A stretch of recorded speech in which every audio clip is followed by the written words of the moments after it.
Saudação a todos.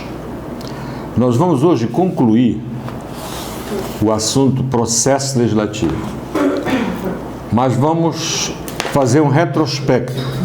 Haja vista que na aula passada, que foi a última aula, nós vimos a fase constitutiva deste processo legislativo, vimos a fase complementar e vimos o procedimento sumário.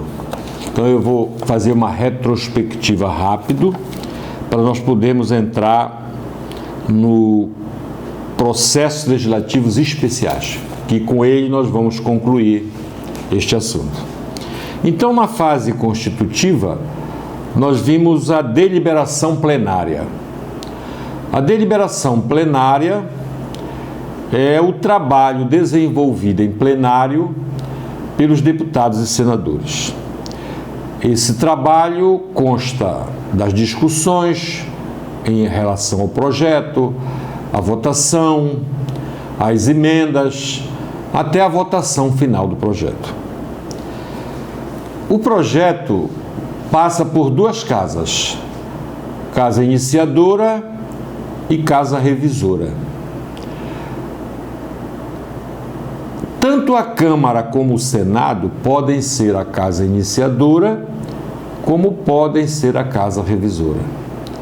Depende de por onde o projeto começa a ser apreciado.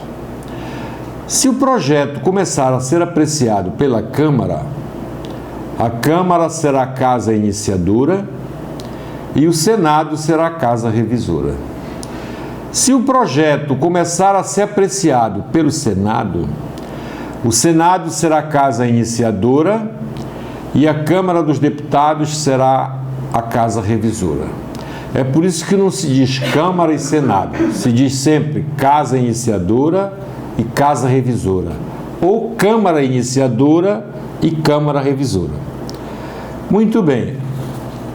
Ao chegar na casa iniciadora, o projeto passará pela comissão temática, ou melhor, Comissão de Constituição e Justiça, que é a mais importante comissão, porque ela vai analisar a natureza do projeto, ver se ele não está ferindo a Constituição.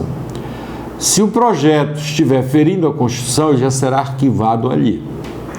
Se não estiver ferindo a Constituição, o projeto prossegue, aí vai para as comissões temáticas. Dependendo de cada assunto, o projeto será remetido para esta comissão. Se for um projeto no campo da educação, será remetido para a Comissão Temática de Educação. Se for um projeto voltado, por exemplo, para a agricultura, irá para a Comissão Temática de Agricultura. E esta comissão irá analisar.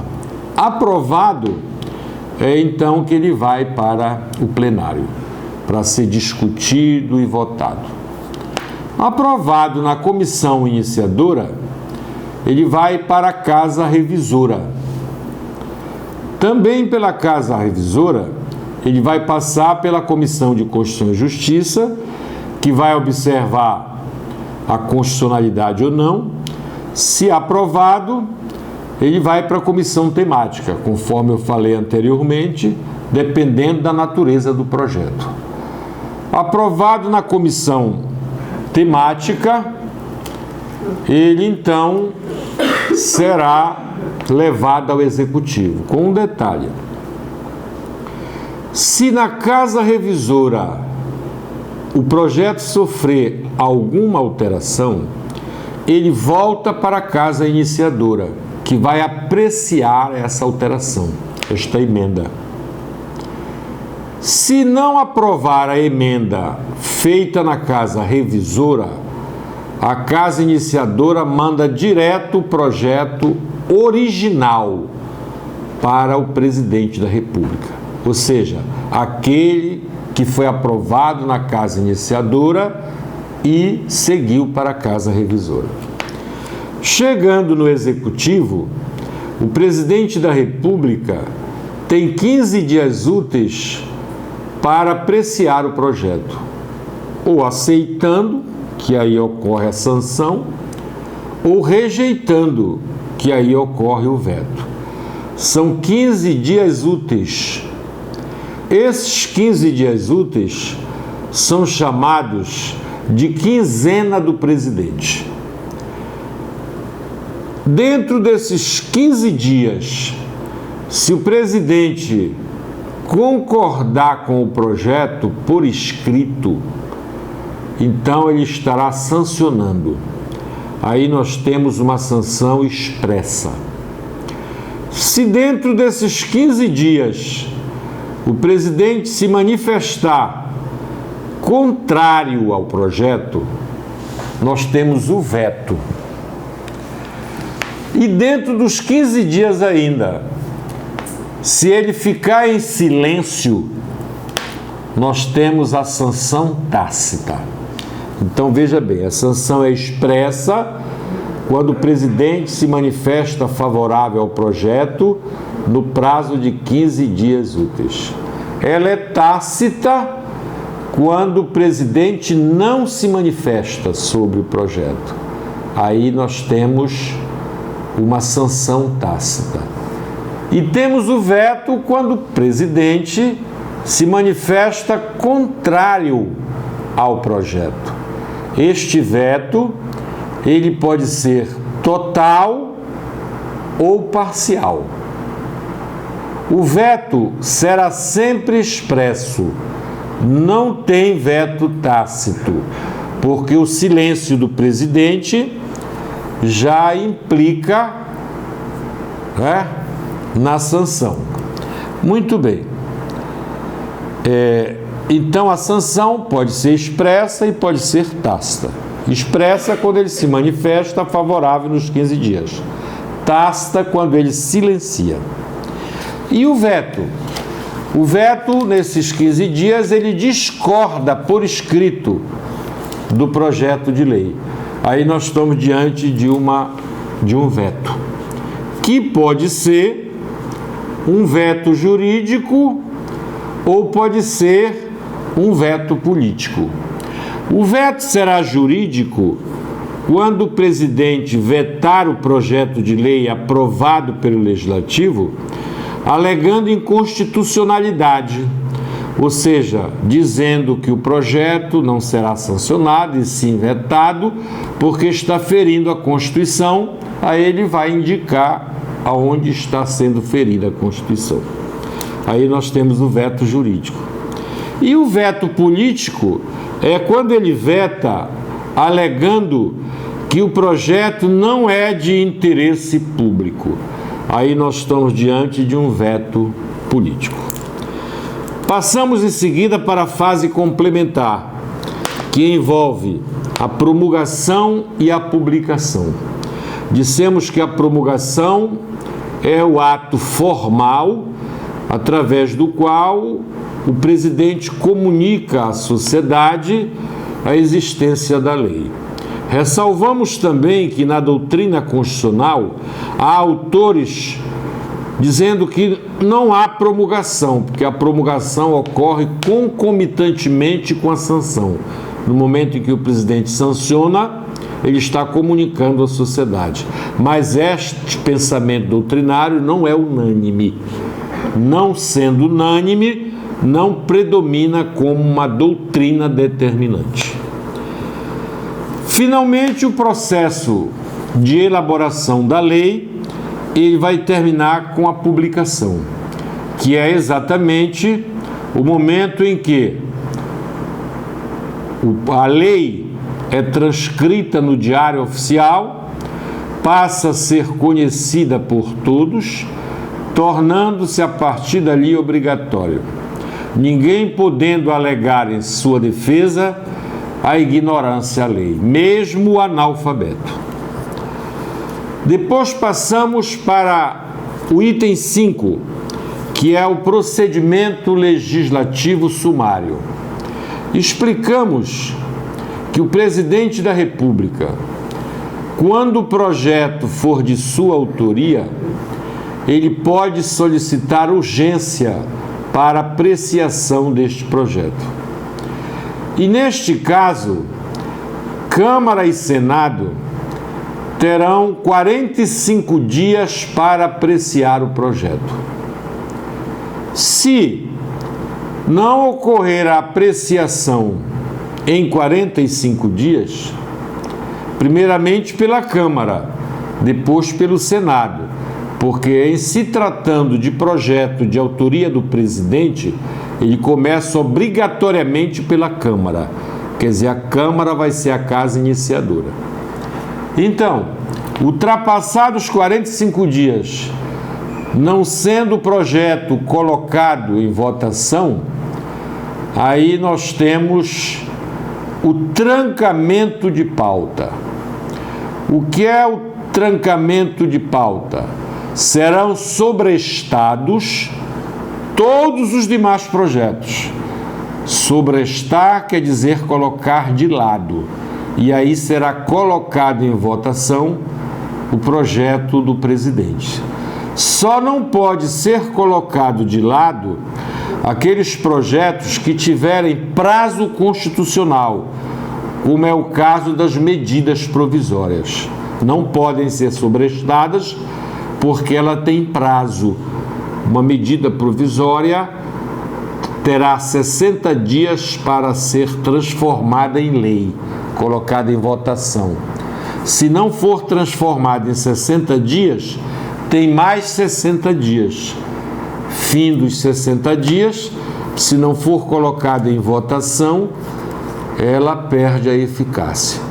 Então, medida provisória não pode sofrer sobrestamento, não pode ser trancada a pauta quando se tratar de medida provisória.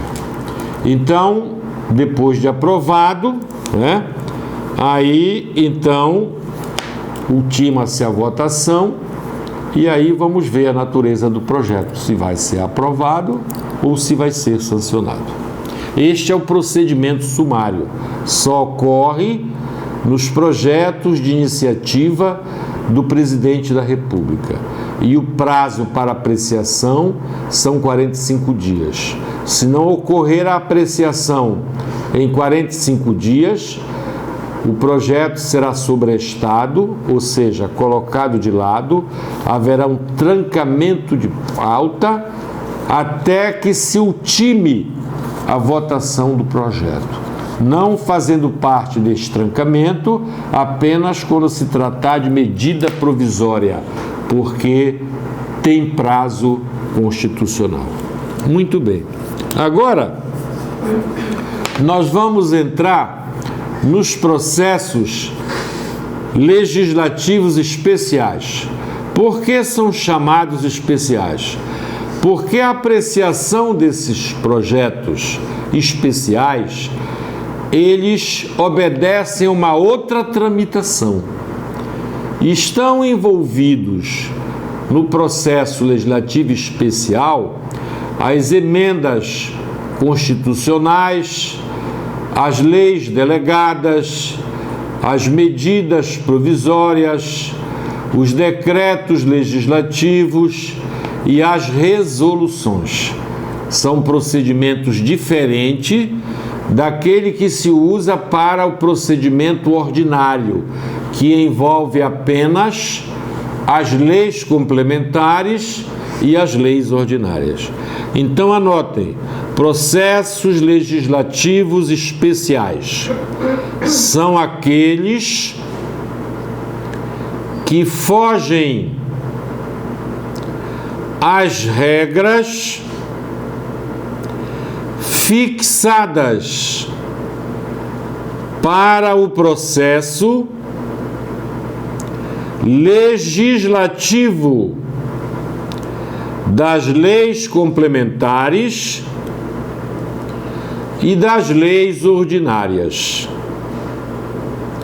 Ponto em seguida. Na atual Constituição, compreende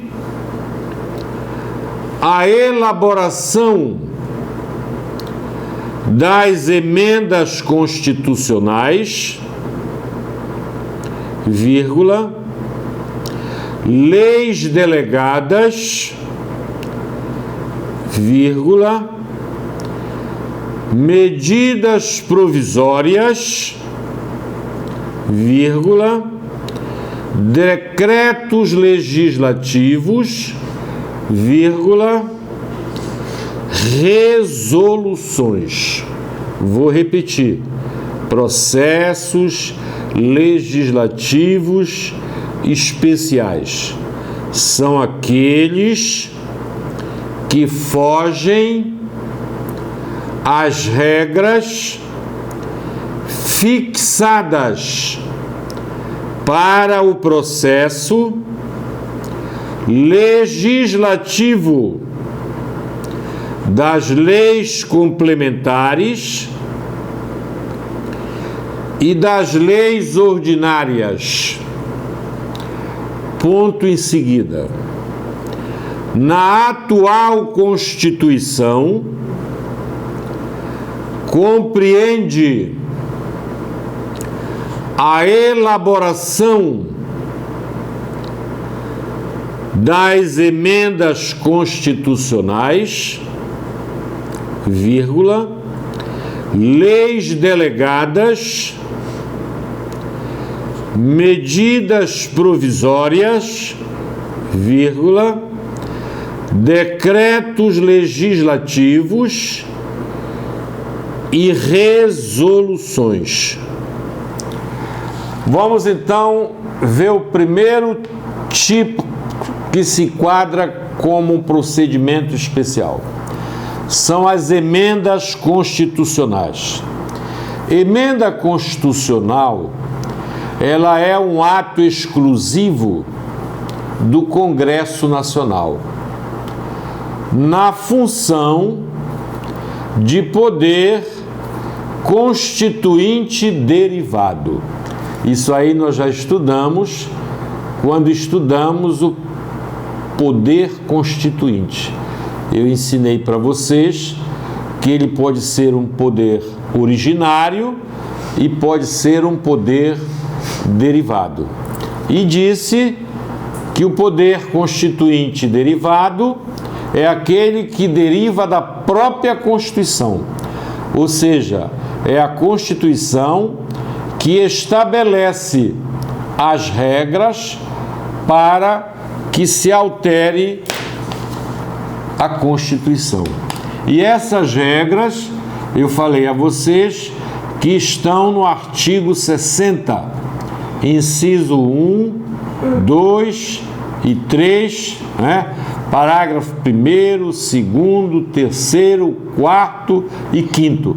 Aí está todo o processo legislativo que trata da alteração de uma Constituição.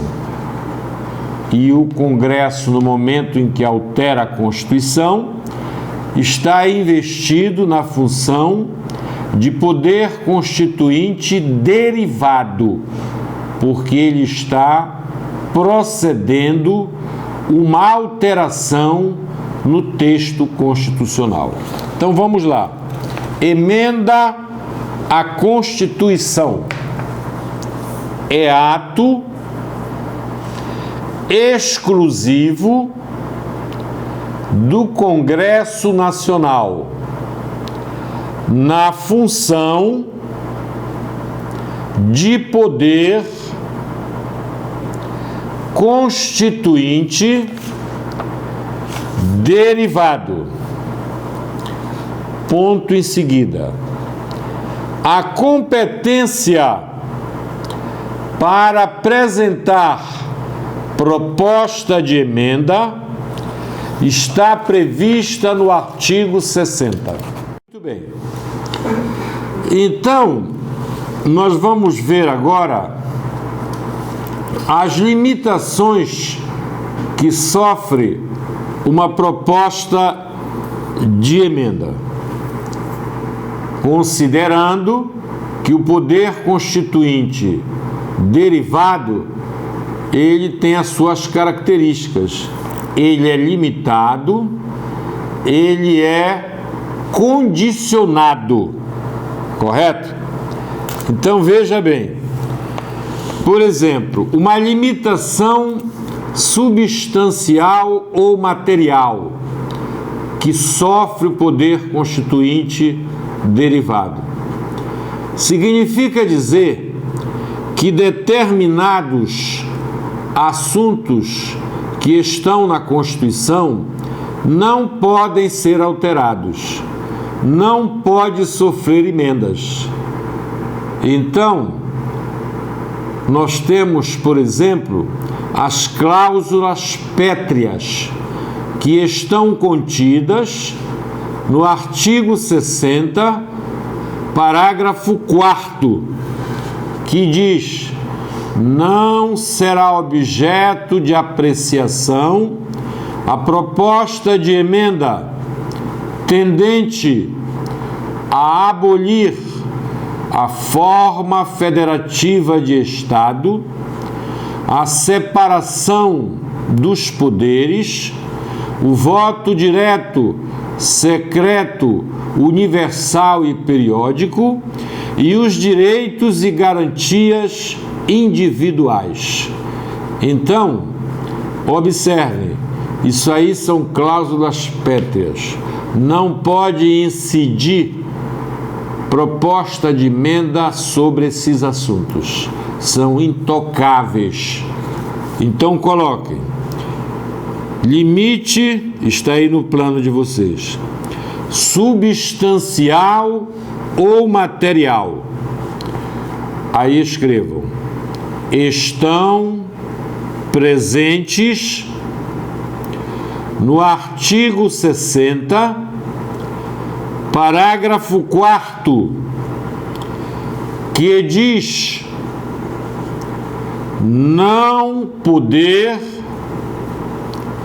ser objeto de deliberação a proposta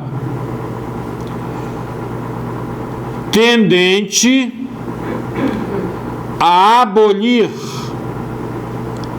a federação, ponto e vírgula, o voto direto, vírgula, secreto, vírgula, universal e periódico, ponto e vírgula, a separação dos poderes e os direitos e garantias individuais. Vou repetir: limite substancial ou material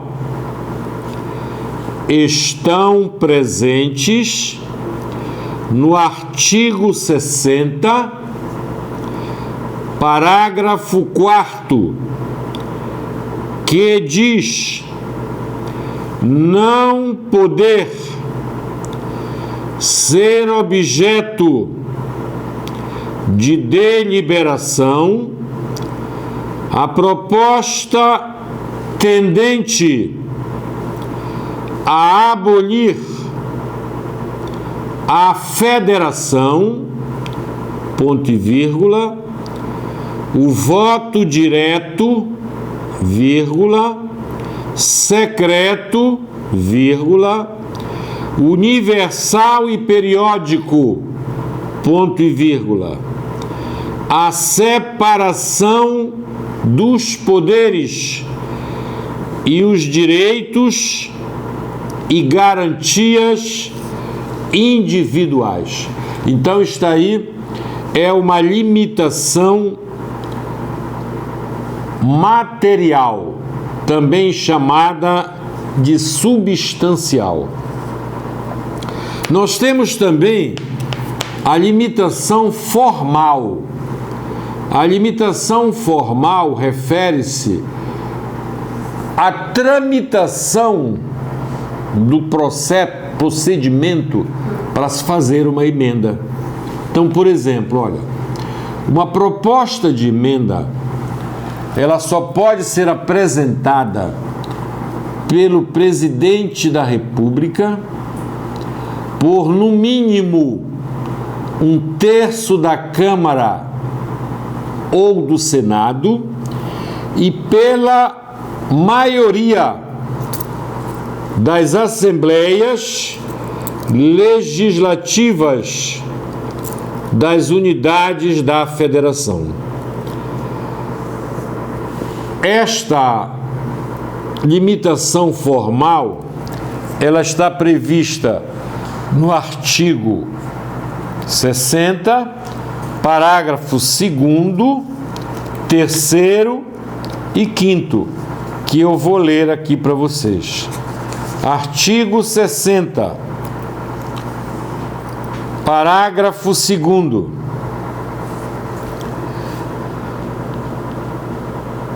A proposta será discutida e votada em cada casa do Congresso e, para ser aprovada, deverá obter 3/5 de votos da Câmara e 3/5 de votos do Senado. Votação em 2 turnos, o que quer dizer 2 votações na Câmara e 2 votações no Senado. A primeira votação da Câmara será o primeiro turno, tem que ter 3/5. A segunda votação da Câmara será o segundo turno, terá que ter 3/5 para poder seguir para o Senado. Primeira votação do Senado será o primeiro turno, terá que obter 3/5. A segunda votação do Senado será o segundo turno, terá que obter os 3/5. Aí está aprovado, né? Muito bem. Parágrafo 3º. A proposta de emenda não será sancionada nem vetada. Não cabe nem sanção nem veto, como cabe no projeto de lei ordinária e como cabe no projeto de lei complementar. De emenda não cabe.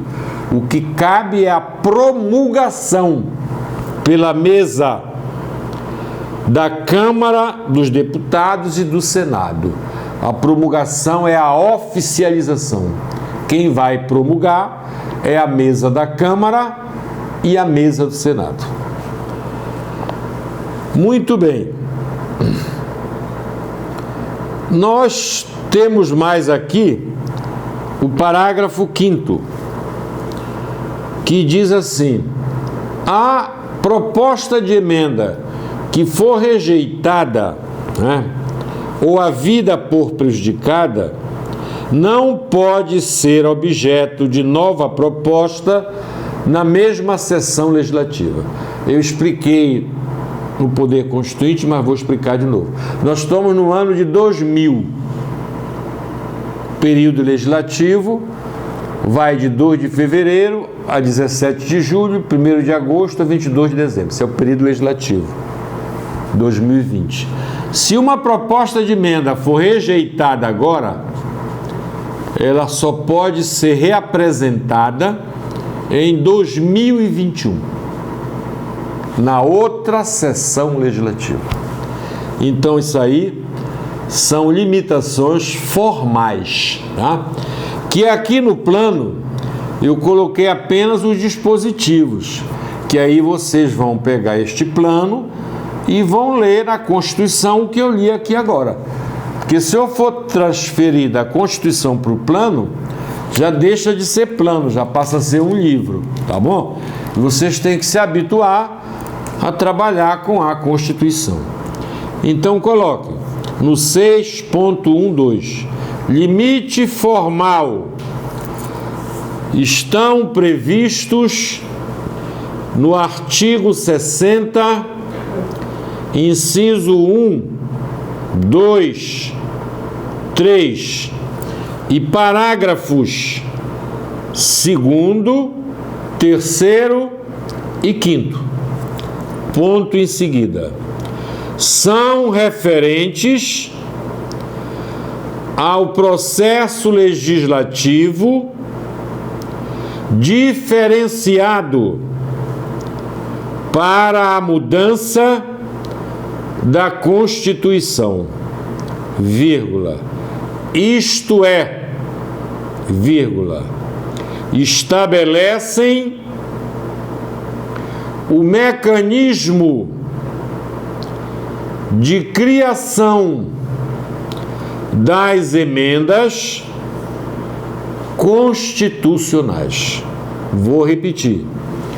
Limite formal estão previstos no artigo 60, vírgula, inciso 1, vírgula, 2, vírgula, 3 e parágrafos 2º, vírgula, 3º, vírgula e 5º, ponto em seguida, são referentes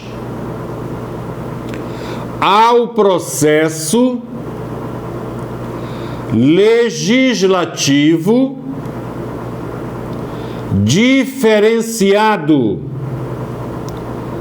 para a mudança da Constituição, vírgula, isto é, vírgula, estabelecem o mecanismo de criação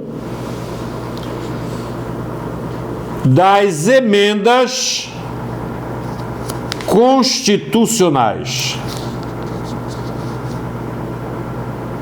Muito bem. Agora nós temos os limites circunstanciais. O que quer dizer isso? São momentos em que a Constituição não pode ser alterada. Quais são os momentos em que a Constituição não pode ser alterada? É no momento da intervenção federal, é no momento do estado de defesa e no momento do estado de sítio. Neste momento não se pode alterar a Constituição. Intervenção federal é quando a União suspende a autonomia de um ente da federação, de um Estado membro, ou então do Distrito Federal, por qualquer motivo previsto no artigo 34, né? Artigo 34, que nós já vimos isso aí, já estudamos. O estado de defesa, ele acontece antecedendo o estado de sítio. Em regra, primeiramente ocorre o estado de defesa. Há um momento de instabilidade política excepcional, o governo não está controlando pacificamente, então ele pode decretar o estado de defesa e citar a suspensão de várias garantias fundamentais da pessoa. Não conseguindo solucionar o problema que está acontecendo no país, ele poderá decretar o estado de sítio, que já é uma medida de alcance mais amplo, porque as restrições são mais amplas. Então, aí, neste momento, não se pode mexer com a Constituição. Não se pode mexer na vigência da intervenção federal, do estado de sítio ou do estado de defesa. Ele está previsto no parágrafo 1º do artigo 60. Então, coloque: limite circunstancial. Estas modalidades de limitações estão previstas no artigo 60, parágrafo 1º, vírgula, que estabelece a impossibilidade de a Constituição ser emendada na vigência da intervenção federal, vírgula, estado de sítio, vírgula, estado de defesa. Vou repetir. Limite circunstancial. Estas modalidades de limitações estão presentes no artigo 60, parágrafo 1º, vírgula, que estabelece a impossibilidade de a Constituição ser emendada na vigência da intervenção federal, vírgula, estado de sítio, vírgula, estado de defesa. Isso aí é a emenda constitucional, tem um procedimento especial, diferente das leis ordinárias e das leis complementares. Agora nós vamos para outro tipo de lei que tem um procedimento especial, que são as leis delegadas. Leis delegadas. As leis delegadas, elas são elaboradas pelo presidente da República, por delegação do Congresso Nacional. O presidente quer fazer uma determinada lei, então ele pede autorização para o Congresso e o Congresso delega, quer dizer, dá autorização para o presidente. Então coloque: leis delegadas, normas editadas pelo presidente da República mediante delegação, abra um parêntese, coloquem, tem forma de resolução, fecha o parêntese, expressa do Congresso Nacional. Vou repetir: leis delegadas, normas editadas pelo presidente da República mediante delegação, abram parênteses, tem forma de resolução, fechem o parêntese, expressa do Congresso Nacional. Isso aí é a lei delegada. Outro tipo de lei especial são as medidas provisórias. Então, as medidas provisórias são outros tipos de leis chamadas especiais. Essa medida provisória, ela é editada pelo presidente da República no caso de urgência e de interesse público relevante. O presidente edita medida provisória que deverá ser submetida imediatamente à apreciação do Congresso Nacional. Ela tem vigência por 60 dias. O Congresso tem um prazo de 60 dias para discutir, se aprovar, transformar em lei. Se ultrapassar esses 60 dias, o Congresso terá mais 60 dias. Somados 120 dias, se o Congresso não tiver apreciado, a medida provisória perde a eficácia, perde a vigência, perde o valor. Então, vamos anotar. Trata-se de ato editado pelo Presidente da República com força de lei, em caso de relevância e urgência, vírgula, devendo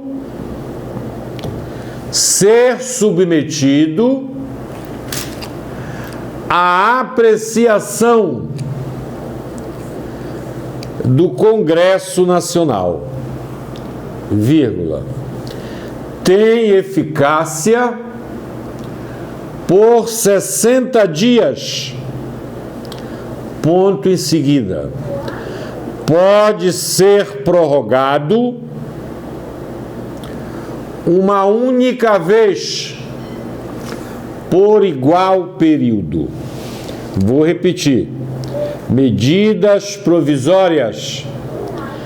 Trata-se de ato editado pelo Presidente da República com força de lei, vírgula, em caso de relevância e urgência, vírgula, devendo ser submetido à apreciação do Congresso Nacional, vírgula, tem eficácia por 60 dias,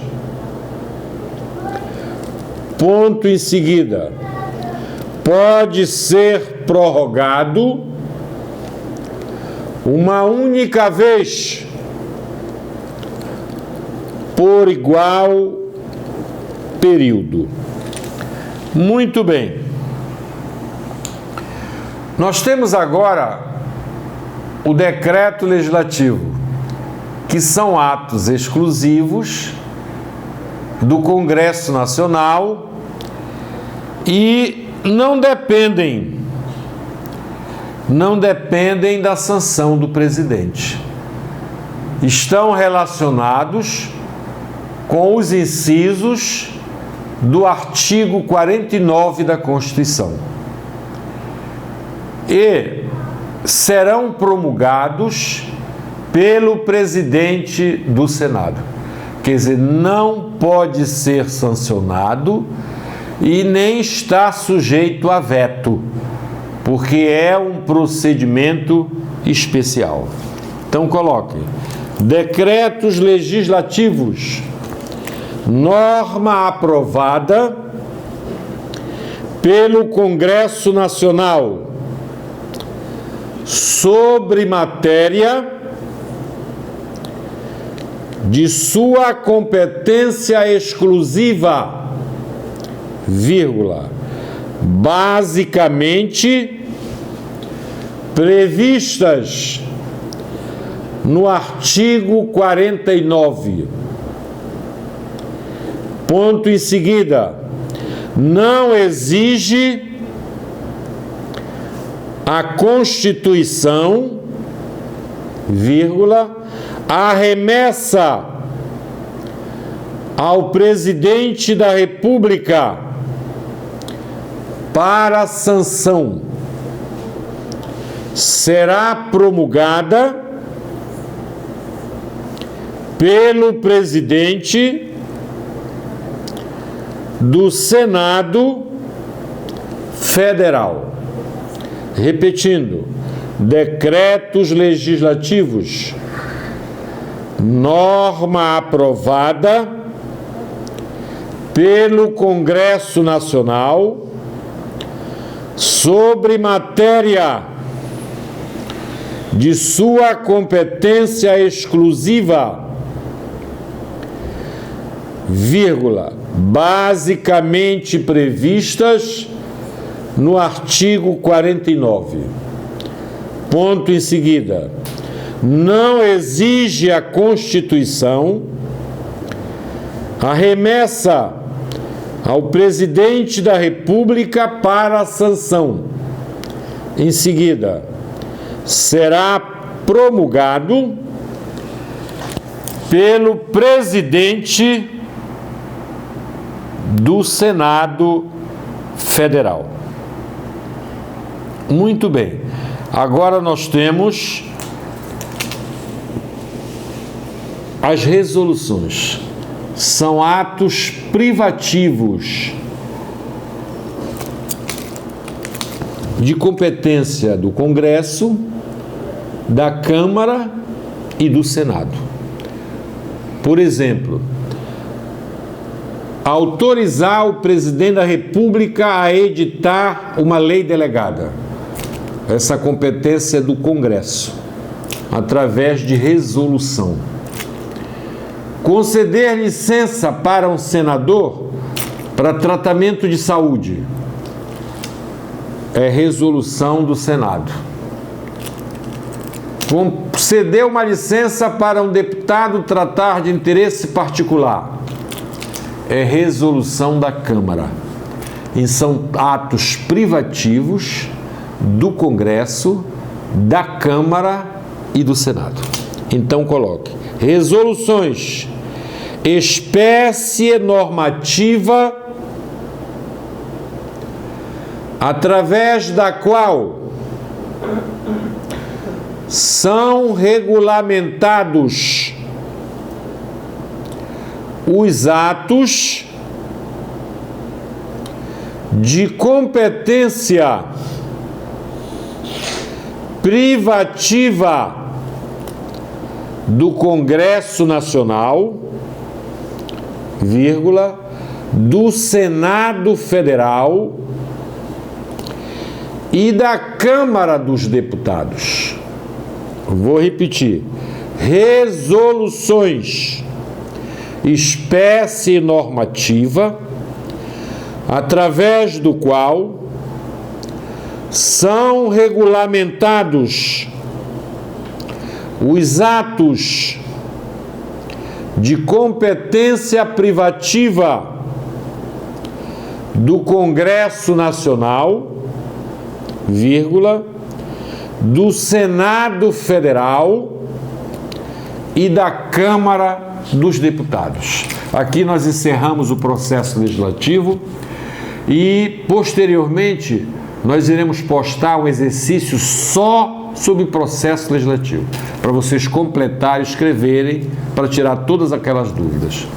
Obrigado pela participação e sejam felizes.